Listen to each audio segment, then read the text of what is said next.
So now let us see that energy liberated during the capillary rise.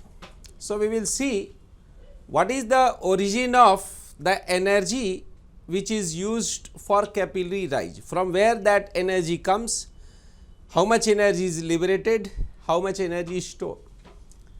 So you see we have a capillary here and this is the adjacent free surface which is in a vessel.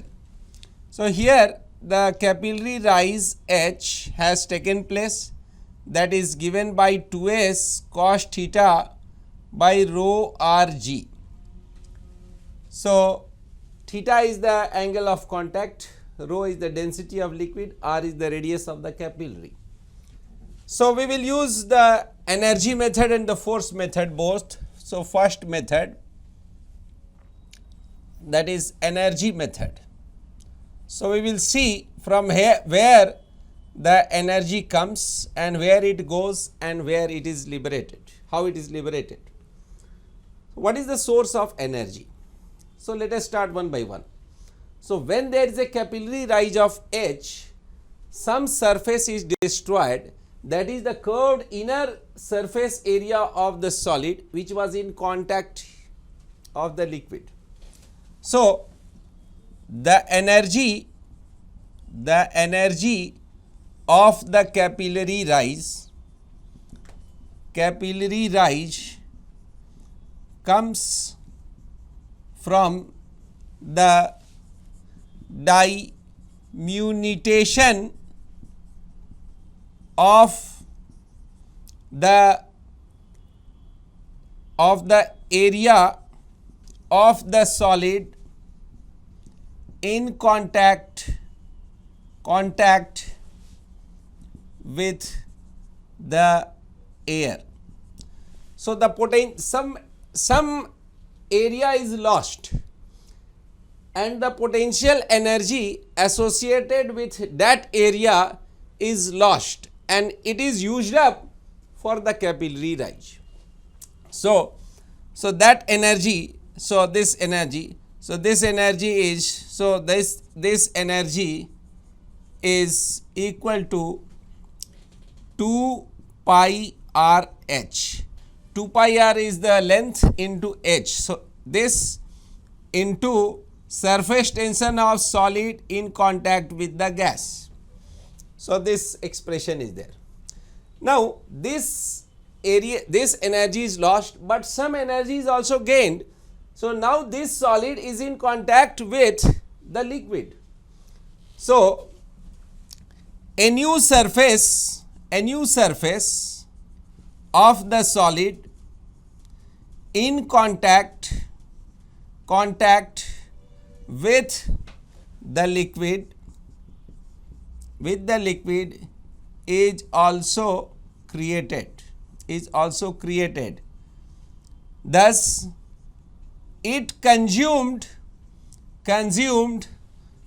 some of the energy. This energy is equal to 2 pi r h into surface tension of the solid in contact with liquid. So the net energy coming out, thus the net energy coming out from the free surface energy is equal to the difference of these two, that is 2 pi r h into S of solid in contact with gas minus solid in contact with liquid. So this much area. Now again some part is used to increase the gravitational potential energy and some part is liberated in the form of heat. Thus this much energy, solid gas minus solid liquid, is used up, this energy is used up in increasing the gravitational potential energy. that is rho pi r square hg mg into h by 2 plus q. This is the heat liberated. So, this is the heat liberated again due to work done against viscous forces. So, we want this Q. So, this Q is 2 pi r h. Now, I know that this quantity is S surface tension of liquid gas times cos theta minus rho pi r square h g by 2. So, this h will become h square by 2. So, we have 2 pi r h. We draw this subscript because liquid gas means S is always used as liquid gas. So, h is again 2s cos theta by rho rg and again s cos theta minus rho pi r square g by 2, again h is 2s cos theta. So, 4s square cos square theta by rho square r square g. So, this value of q is, let us simplify, 2 into 2 4, s into s square, this pi is pi, this r cancels. So, we have cos square theta by rho is rho, g is here, minus. So, here it is 2, this s square, then this pi is there, r square gets cancelled out, 1g and 1g gets cancelled out. So, 2s square pi cos square theta by rho g. So, this becomes 2s square pi cos square theta by rho g. So, this is the amount of heat released during the capillary rise. Now, let us see with second method. So, now this is force method. I will see force method. I will see what are the forces acting, and you see here the net upward force acting here. This is not only two forces throughout this, the net force is here 2 pi r s cos theta. So, this is the F vertical force acting here.